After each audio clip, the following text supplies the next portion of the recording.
In mainland China, Spring Festival begins with the Lunar New Year, when everybody frightens the monster Nianshou away, and lasts for the next 2 weeks. During that time, red lanterns are hung, riddles are written, and soup with balls of sticky rice is made, culminating on Lantern Festival, the final day of the holiday, where dragons dance in the streets and paper lanterns are sent up into the sky, carrying wishes to heaven like little hot air balloons. This week, we'll look at one of the many stories on how Lantern Festival came to be. I'm Jaer Christie, and this is The Mythographist, where we look at the living folktales, myths, and legends from cultures around the globe. The stories that shape how entire societies see the world, but are often invisible to outsiders.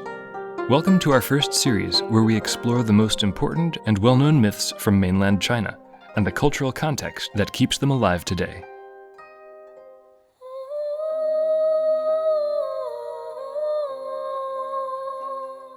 The Book of Rain.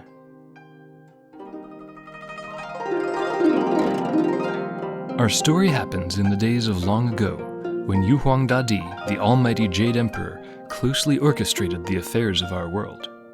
He has many books in which he governs all that befalls us, both good and ill, and our story begins with Yu Di's Book of Rain.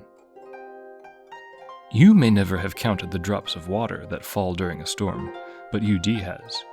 He allots to each rainstorm its number of raindrops, and the number is never more and never less. This he does by writing the number in his Book of Rain, and in this way he prescribes what shall come to pass in every aspect of the world, natural and unnatural. Now, Yu Di is perfect, and his judgment is above reproach, but there is no one under heaven or above it who can make no error. It comes to pass that Yu Di chances to make a stray mark in his Book of Rain, perhaps when he drops his pen, or perhaps when the ink falls from its tip, and this stray mark believes itself to be a number. That number adds itself to the end of a certain rainstorm's allotment of raindrops, and in doing so, increases that rain tenfold.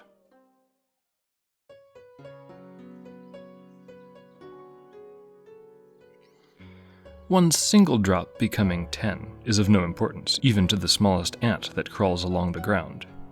But 10 drops becoming 100 cause notice in a cup of water, 100 raindrops becoming 1,000 cause worry, and 1,000 becoming 10,000 is cause for great concern. Now consider how many drops fall during a rainy season storm, and imagine just how much rain 10 times that would be. On the earth, the rains come down, and in the city, streets are flooded. Carts and cattle float away, people make houses on top of their houses to escape the rising waters. Young and old send prayers to the heavens to grant them reprieve from the floods, but all to no avail. Lightning flashes above and thunder shakes the city walls, as all the drops of rain seek to be a part of their appointed storm. But even Yu Huangdadi does not make water from nothing. And because all these raindrops have been assigned to the rainstorm above the city, there now remain none to fall elsewhere. So while the city is nearly washed away, there is nothing but drought and dry in the countryside.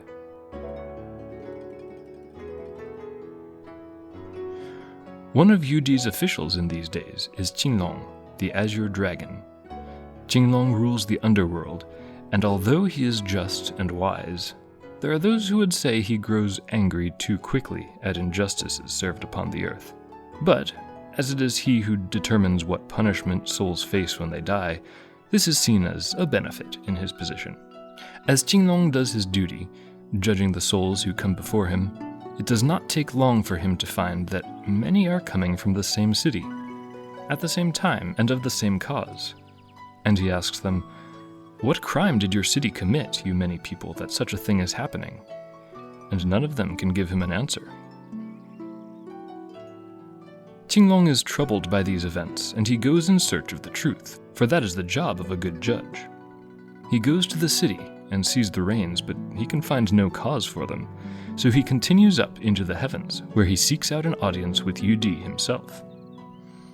As with any bureaucracy, this does not happen quickly.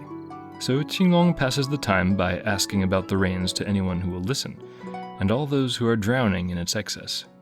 But no one can even guess what might have happened.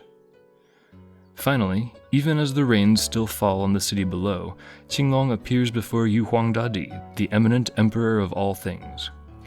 "O great emperor," says Qinglong, "I am your humble servant, and my domain is only the souls who have passed from the lands of the living. But lately my halls grow full. Many arrive whose time has not yet come, and it is because of the long-lasting rains that continue to flood the city."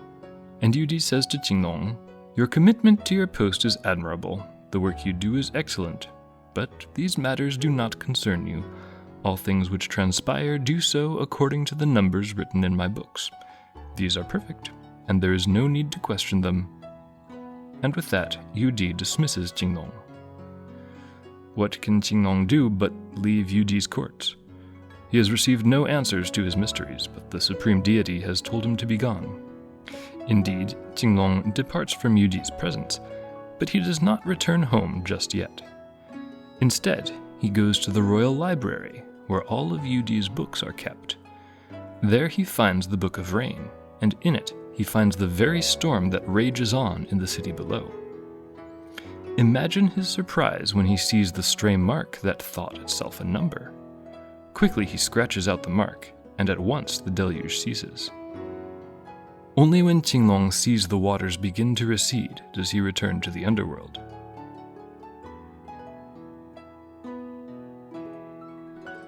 Now, since Yudi knows about the city and its rains, he has been watching it, and now he sees the rains stop all of a sudden. This raises his suspicions. When he learns what Qinglong has done, he sends an ambassador to the underworld with special instructions. When the ambassador arrives, he brings rich gifts with him and speaks highly of Yudi's opinion of the Azure Dragon. Qinglong welcomes him as an honored guest, assuming he has come to thank Qinglong for his great service. But late that night, while all the household slumbers, the ambassador steals into Qinglong's chambers and kills him in his sleep, taking revenge upon him for embarrassing the Most High Emperor by finding and pointing out and correcting a mistake. The ambassador then returns to the heavens before anyone discovers his treachery. But, as Lord of the Underworld, Qinglong is afforded special privileges. Though he is dead, his soul transforms into a small bird, and this bird ascends to the heavens. It sits on the windowsill beside Yudi's throne, and every moment of every day it chirps and chirps and chirps. When Yudi looks at the bird, he sees that it is Qinglong's soul, and his eyes grow dark, for he is still angry at Qinglong, and the rain, and the book, and everything that has passed. The bird who was once Qinglong is persistent, though, and day or night does not cease in reminding Yu Huangdadi about what has happened. And so, in time, Yudi relents, and he declares a holiday across all the lands on the day when the rains were stopped, in honor of the Lord of the Underworld, who stopped them. This day, of course, falls 2 weeks after the turn of the year, and even today we celebrate with lights that commemorate blessings and good fortune.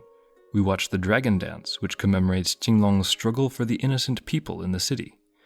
And we write wishes on the lanterns and send them on to heaven, like those who suffered in the flood that came from a stray mark in Yudi's Book of Rain.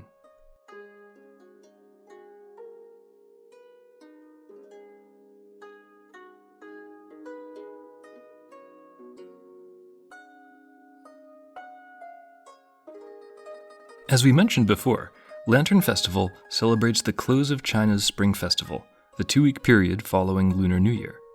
There are lots of different legends about its origins. Wikipedia has half a dozen as I write this, but I've never found any trace of this particular story in English, and I don't know what that means.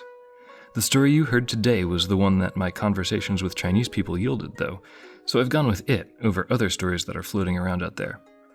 I lived and did my research in Hebei province, and it's my guess that Lantern Festival origin traditions are regional, that all the different stories are associated with events that were of local importance, and that wherever you go in China, you'll find a different story.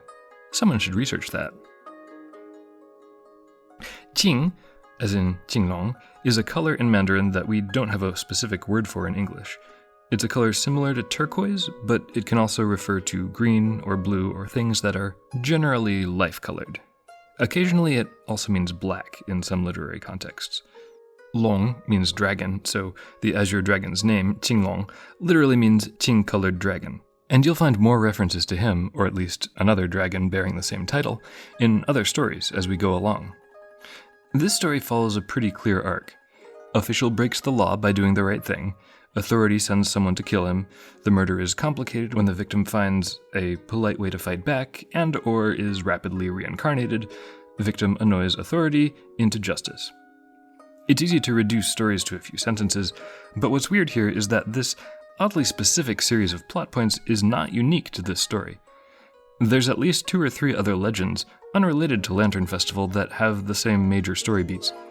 I'm not sure if they're all related to a single event, or if they're all based on one of these stories, or if they just build off the same structure.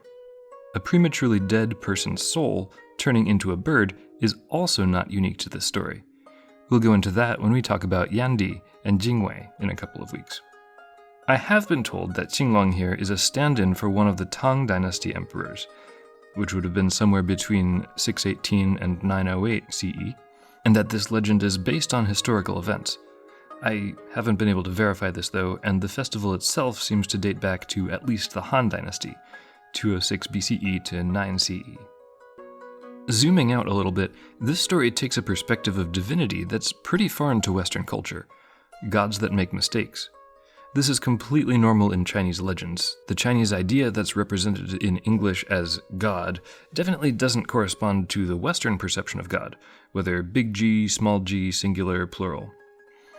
These gods are great and wise and powerful and unknowable, but there's no one all-powerful, all-knowing God, no one being that created everything, governs everything. Some Chinese gods are primordial powers, while others are humans or earthly spirits that somehow transcend their origins to become deities. Whatever deity means, just something that's more than human.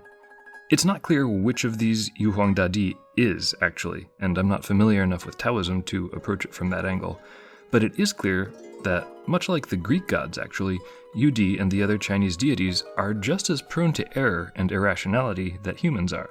At any rate, all that ambiguity and uncertainty aside, Lantern Festival marks the end of the Chinese Spring Festival, or New Year's celebration.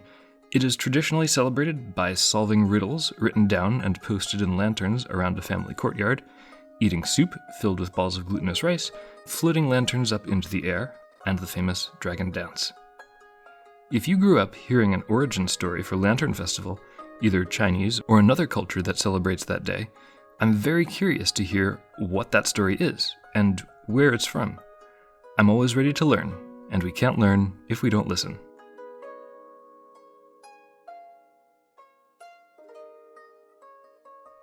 Thanks for listening to this episode of The Mythographist. This episode was written, narrated, and produced by me, Jaer Christie, with research by myself and Elena Tung, and music by Xiaoqing Luna Li. If you enjoyed the episode, we'd love to hear about it. You know the buttons to push, like, comment, subscribe, and maybe even share it with someone else who'd enjoy it. This podcast is available on YouTube, Spotify, Apple Podcasts, and pretty much anywhere else that you get podcasts. So feel free to follow us wherever works best for you. Finally, if you have a story from your culture that you'd like to share, especially one that has shaped the way you see the world, get in touch. There are so many stories in the world, and the more of them we hear, the more we'll understand each other. Thanks again for listening, and I'll see you next time on The Mythographist.